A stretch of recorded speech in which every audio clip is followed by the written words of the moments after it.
Donovan Frost here for LaserRot, and it has been quite a while since we last met, but I'm back in action with a big fat beer in my hand and a big fat stack of LDs to the left of me. So buckle up, we got about 18 minutes of fun ahead of us, hopefully, maybe more. I want to start off with a very somber thing. And this actually has never happened to me before, believe it or not. Now, I have encountered discs with this problem, and that problem, of course, is the dreaded LaserRot.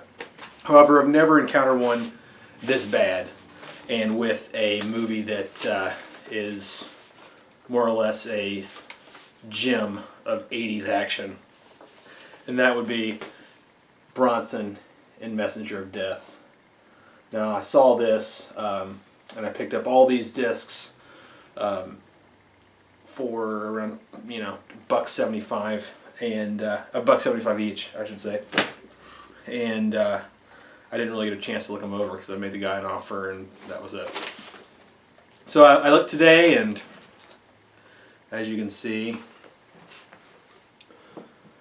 the little speckles right there, and the speckles right there too, equal some pretty serious rot. Never experienced it. I'm not even going to try to play it. I don't want to fuck up the LaserDisc player, so I'm not sure what I'm going to do with this. So, on to happier things. Now, as I mentioned earlier, I picked all these up, made an offer to the guy at the Salvation Army here, and picked up mostly new and sealed discs. There were a lot of duplicates that I had, but there were some really good quality films that I will probably put on eBay or something. Also, they were a lot better condition than the ones I have, so it was good to upgrade those. The first one is Fast Forward. I think that it's a 80s film, kind of in the vein of like Flashdance and Footloose and all that. But according to the back, it's the definitive dance musical of the 80s, so all you Reaganauts line up. Next up is The Killing Fields. Don't know much about this. I actually picked this one up outside of the lot, and looks kind of badass. Got these with guns in the back. Not really sure who's in it, but David Putnam produced it. He's an Academy Award-winning producer, so can't go wrong there. This one I already have, and this one is the full-screen version of Dances with Wolves. There are three versions of this film on LaserDisc. The full screen, the widescreen, and the definitive set as well. Probably just going to sell this, or it's not really worth much. You can see the price they were asking for it right there in the corner, $25, which is just egregious. But yeah, another one. Here we have Sean Connery in The Russian House, a film I don't know much about either, but Pfeiffer's in it. Can't really beat that. Now this Bronson film, luckily, did not get rotted out, so I'm excited for it. That is Kinjite, and pretty excited about it. Another one, Children of the Lesser God, lowercase g. Somebody didn't go to Christian school. Eastwood and Blackheart, excited about that, full screen release. Saw it forever ago. Another Shield copy, Those Magnificent Men and Their Flying Machines. Don't know much about it either. This one I'm excited about as well. It is a classic, for lack of a better term. That's Blank Man. Let me just read. In living color's favorite team of Damon Wayans and David Allen Greer joins Robin Givens. Who cares about the rest? regardless, we got David Allen Greer. Sign me up. Another signed one here, or sealed one rather. I wish it was signed. Alien 3. Not the best movie, but David Fincher directed it, and he is furious that people still know that. We got another interesting one here with that Australian guy. Taipan! Looks pretty sweet. He's got a cool, hair thing going on in the back. But, yeah, man. Best drawn video. That's quality. Star Trek. Needed this one. This isn't the best release of it, but really finally pumped to get to watch it. They go to the past, so you get to see San Francisco in the mid-'80s. And it has this really cool little promotional thing. Redeem this coupon for $4, blah, blah, blah, blah, blah. So that was cool. Edward Scissorhands. It's the full screen Pan-Scan release. This one, Tom Berenger, Wrestler's Rhapsody, also sealed. Came in that lot. Looks like a regular winner. Lou Diamond Phillips. And, we got Edward James Olmos. I saw this once many years ago. Really pumped to pop it back in again. Mystic Pizza. Don't know why I bought this. I think I got it just because I like the name of it. And I was, can't go wrong with a rom-com from the, what is this? Yeah, late 80s. Yeah. Disney film, Return to Snowy River. Everybody's all-American. A lot of just kind of nobodies here in this next lineup. Dangerous Liaisons. I've seen this before floating around and never picked it up because I don't know much about it. But now I own it. Alright, still digging in here. Let's just get this. Oh, that was my chair. It has these weird rolly thing sounds in there. Take a sippy whiff of the beer. Oh yeah, that's what we need. 'Tis the season, White Christmas. Got Fred Astaire dancing up a storm. Psyched for that. He's a good dancer. And I want to say he did something with oranges and children by beating them. But that has not been confirmed. Another 48 Hours. In the realm of the Bad Boys franchise, if you can recall that. I saw the first one and didn't really care to see the second one, but now I will, with Eddie Money in it. Around the World in 80 Days. Whatever.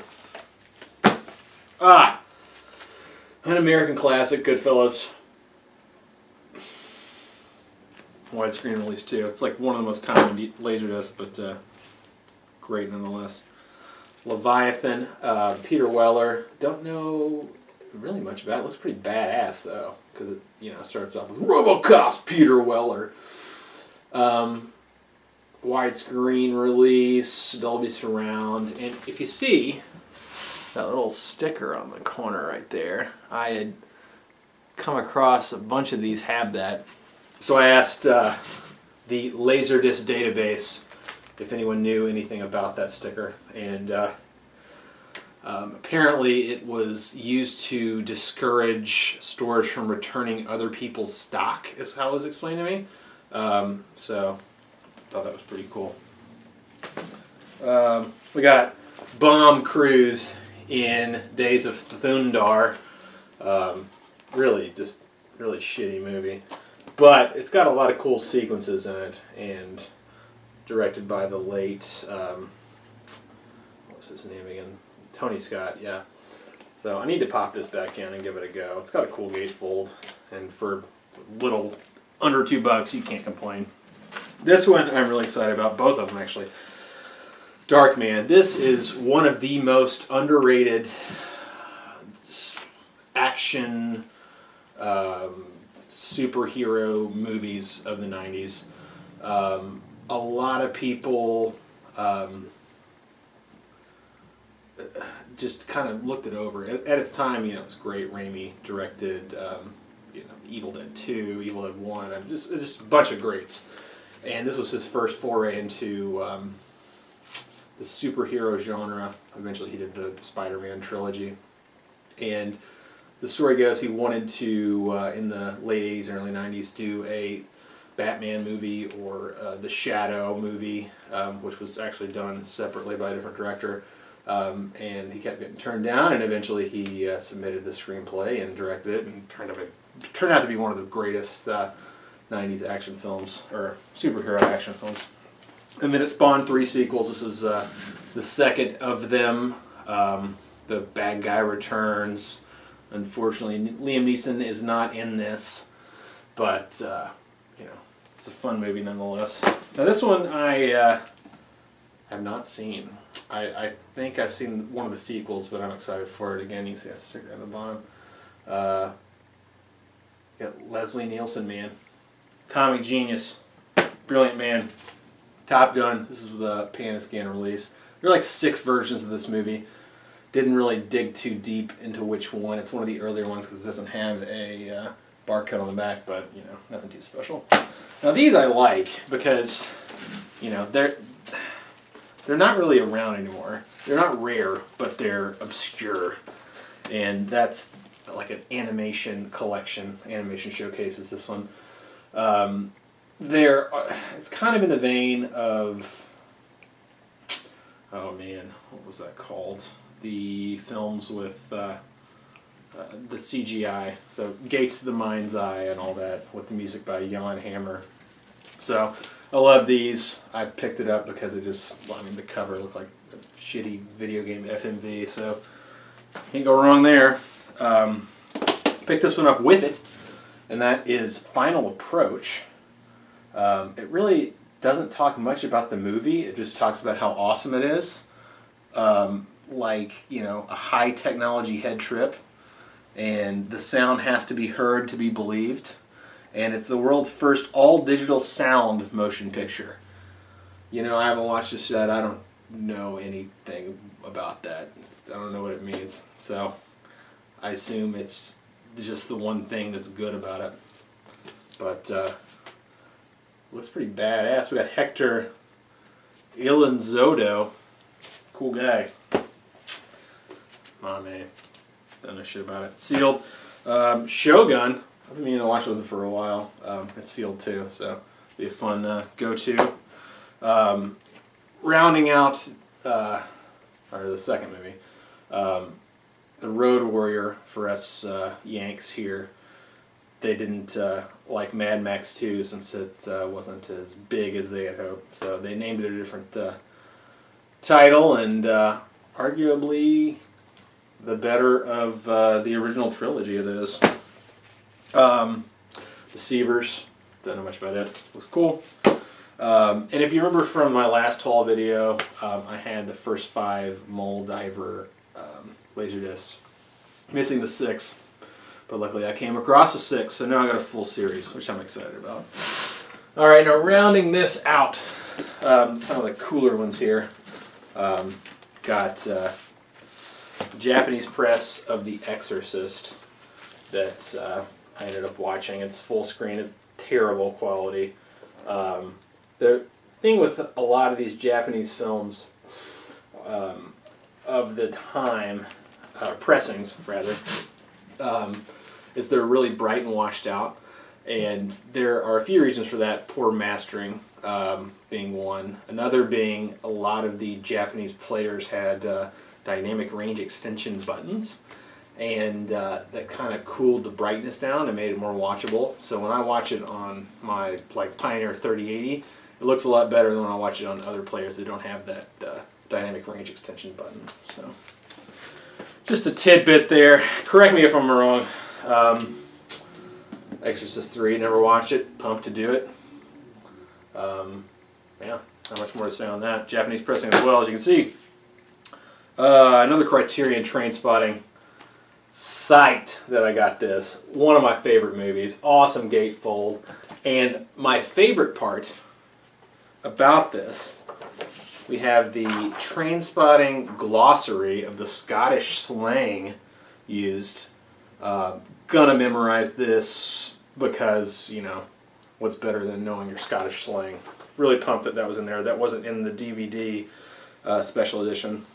And this is, of course, the uncut version with the sometimes very hard to understand thick Scottish accents. But great film. Now these last two are pretty dope. This is what made me want to make an offer on the set. Take a little sip from our sponsors, the appreciation banquet of the annual LMPT from March 1992. Here's to you. Oh yeah. Terminator 2 Judgment Day. This is the original cut of the film, which I had only seen on cassette, or VHS, until I ended up getting the upgraded Blu-ray years later and watching the extended cut. Next up we have the extended cut, which is the arguably the best looking LaserDisc ever made and pressed. This was new. I opened it to take a peek when I got it, but it's, you know, the second pressing of it. There are multiple different pressings. The first is silver, limited to I think 10,000. Then they did the second one, which is gold, and there's red and blue as well. So not sure if there's any difference really visually as far as the different pressings. So everything I can read says the same thing, but we got beautiful fold out here. Nothing inside. Got an awesome back though. Sorry, I got rid of that glare for you. But yeah, I mean, for $2 you can't complain, especially if they were asking $120 when it came out, and then $75 at the store was asking. They were hilarious. But all these are sealed, you know, all CAV discs, I believe. Just the special features, sorry, are in CAV. The rest is CLV. Probably won't do an in-depth review on it, but you know, maybe I will. Got a cool booklet here. Got the supplement insert. It says takes full advantage of both the play and step functions. Yeah. So I'm really pumped to see the additional supplemental material. I think all of it actually made it onto the Blu-ray, except for one thing, which is a Guns N' Roses music video, which they didn't have the rights to reproduce on it. So that's probably the coolest feature of it. But it just looks cool, and it's super clean. Really excited to own this. So that's all I have for everyone. Thanks for sticking around. Hopefully I can get a new computer in the next few weeks or months to jump back in doing reviews of individual movies. Just not excited to spend $800 or $900 on a PC that I just would use for screwing around the internet. So it's on the docket. So here's to all you LaserDisc fans. I'll see you around.